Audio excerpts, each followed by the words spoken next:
What's up, guys? This is Maxwell Comics Inc. I'm your host, Sir Maxwell. Hope you like the new look. Hope you like the new glasses. Now I can see what I'm doing. Cool.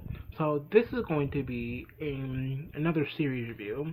I do my series review in seasons, so this is going to be season 1 of Voltron Legendary Defender. Now there are 2 seasons of Voltron Legendary Defender on Netflix. I'm reviewing season 1 today. And yeah, so Voltron is very, very popular. There are multiple Voltron series. Some are good, some are not so good, and that's basically the knowledge I knew on it. Now I heard of Voltron Force on Nickelodeon. Never really watched it. I think I maybe watched one episode. Looked a little interesting, but I never really watched it. Voltron Legendary Defender came on, and I knew, because I'm such a big fan of Avatar and Legend of Korra, the same people who made Legend of Korra made Voltron Legendary Defender, so I was like, you know, why not? I tried a couple times to get into it. I really couldn't get into it because, I don't know, it was weird. I don't know, I just really didn't get it. And it was kind of a slow start.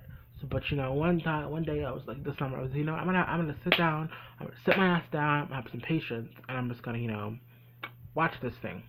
And once I had the patience for it, and once I sat down and I really got into it, I really, really enjoyed it. Now, Voltron Legendary Defender is basically, you basically know the premise. Five guys. Well, we'll talk about the guys part in a minute.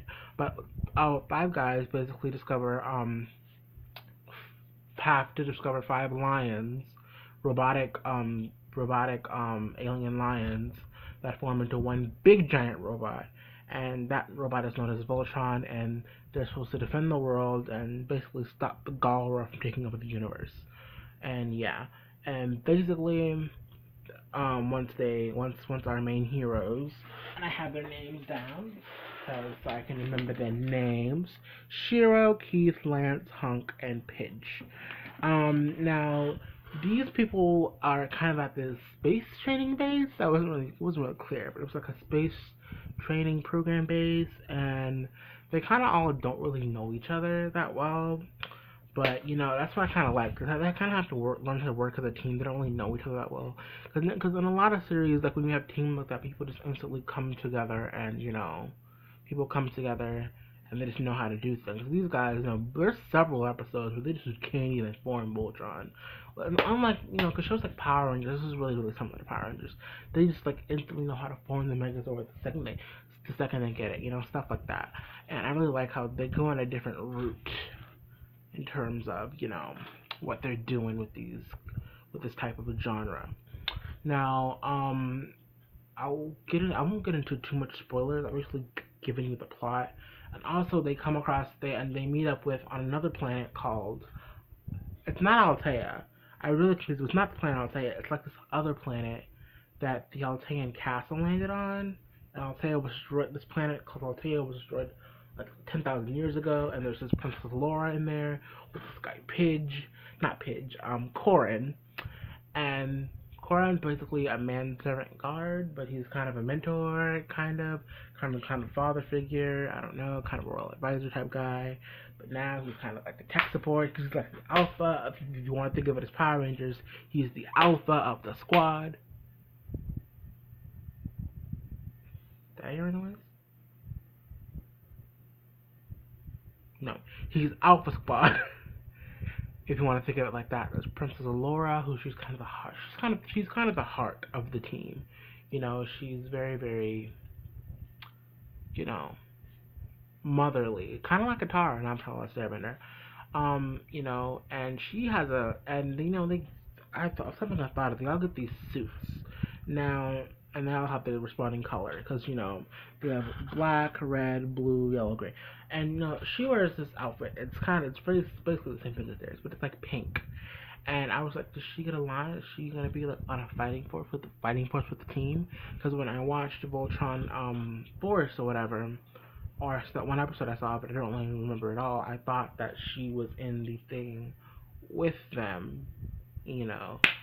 But actually, when I did some research, I learned that I think in a comic book, because I think that maybe they had a comic series or some type of other series, the blue lion died. The blue paladin died, and Laura ended up taking on the blue lion.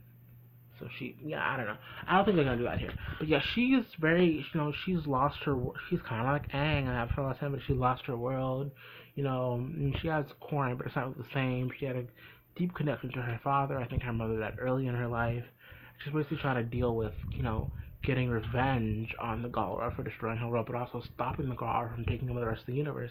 And she has to inspire, be a leader, and inspire these paladins, these five guys, don't really know each other that well, to come together to, save the universe, basically.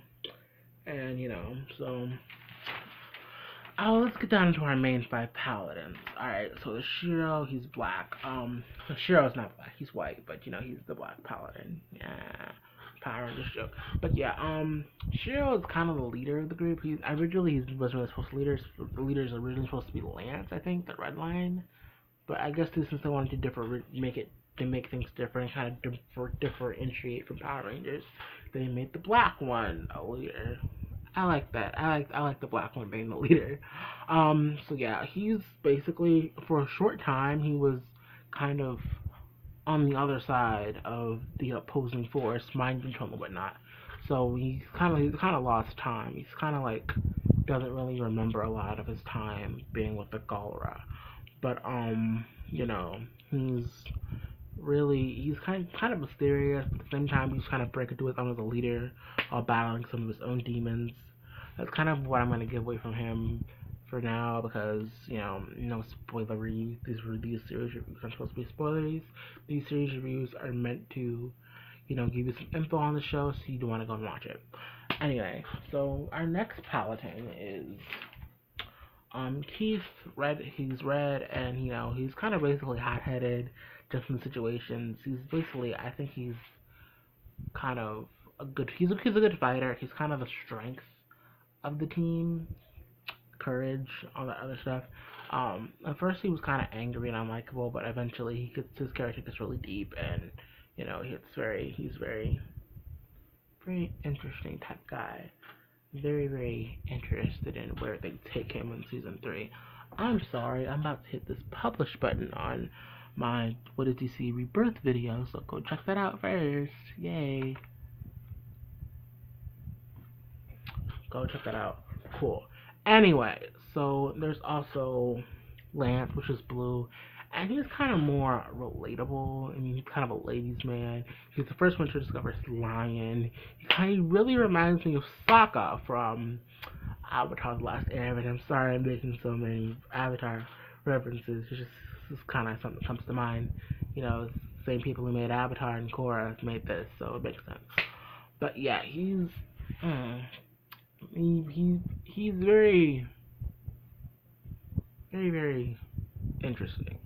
I'm being very vague with blue because he's kind of less memorable in season 1. It's been a minute since I watched season 1. I really should have rewatched it before I did this review. But it's very, how should I say, coy in a way. But he kind of starts off at first he's very relatable. That's all I can really kind of describe him. He's a very relatable guy. You kind of get his strife and what he was going through, and I think he's gonna be a fun character. Next season, he's also very smart too. He's not the brains. Pidge is the brains, and I'm about to go to Pidge now. So Pidge is green, and Pidge is, I think, one of my favorite characters. There's a little bit of controversy around him because he is actually a she. Now I'm kind of confused because I was doing some research, and I don't know. I don't comment below if it's greenlit and by the creators, because he's originally a girl. He's a girl, but his dad and brother go missing, and basically I'm really sorry. I'm not trying to offend anyone. She goes to the base to look for them and stuff, and basically she gets caught by the general guy, and basically she's kicked out, and like, don't let this girl come back. So basically what she does is she cuts her hair, she dresses as a boy, she basically tries herself as a boy, kind of moonlights the situation, and goes in to the academy or the space station thing, and that's where she meets the other guys and all. And it's eventually discovered by everyone else that she's a girl. Pitch is a girl, but I guess, like, I know, it wasn't really not really touched on that much. I think it was brought up in one episode, and then after that, they say pitch. I didn't even really think they used pronouns with it. I don't even think they used pronouns with them. Like, they just call him pitch. Go help pitch, or pitch needs this, or pitch needs that. They never say he or she, or at least not that what I remember. But yeah, so it's not really clear to me if Pitch is supposed to be transgender. I just thought maybe she's just more masculine, or maybe, yeah, because even when she was a girl, she was more masculine than more feminine. So maybe she's this girl and she's more masculine, or maybe he is a boy and he's just a boy. But it's not really clear. I didn't really do the research. I really should have done the research to see if it was greenlit by the creators, if he or she was transgender. So I'm gonna try to not use pronouns with Pidge until I really get a confirmation. If you know, please comment down below. But other than that, I really don't know. So I'm just gonna refer to him as Pidge. I'm gonna try to not say he or she when it comes to Pidge. So yeah, gotta be respectful. I talked about the lore. Corin is my other favorite character. Corin is kind of a father figure, kind of like I said for all of them, because he's basically the only adult on the team. He's very, very tech savvy. Him and Pidge collaborate together a lot. He's very, very funny, and that's pretty much what I'm gonna say about him. But yeah, Voltron Legendary Defender is a very, very good show. It focuses a lot on teamwork, and it focuses a lot on teamwork. It's kind of very much a coming of age for these young men. And these, not even young men, because not everyone knows men. These young people. It's a very coming of age. It's a good coming of age story for these young people and their development and how they grow and stop evil and stuff like that. So it's very entertaining if you like Power Rangers, or if you like Avatar, because it's very much Avatar. Gara almost taking over the universe. And Fire Lord, Zarkon. So it's very, very cool. But it's very Avatar-y, so it very much shows that the creators of Avatar did this. But yeah, those are pretty much my thoughts on Voltron Legendary Defender Season 1. It's a good story, good characters, good plot. Yeah. But that's pretty much it. So anyway, not to make this video any longer than it has to be, this is Maxwell Comics Inc. I'm your host, Maxwell. May the power protect you.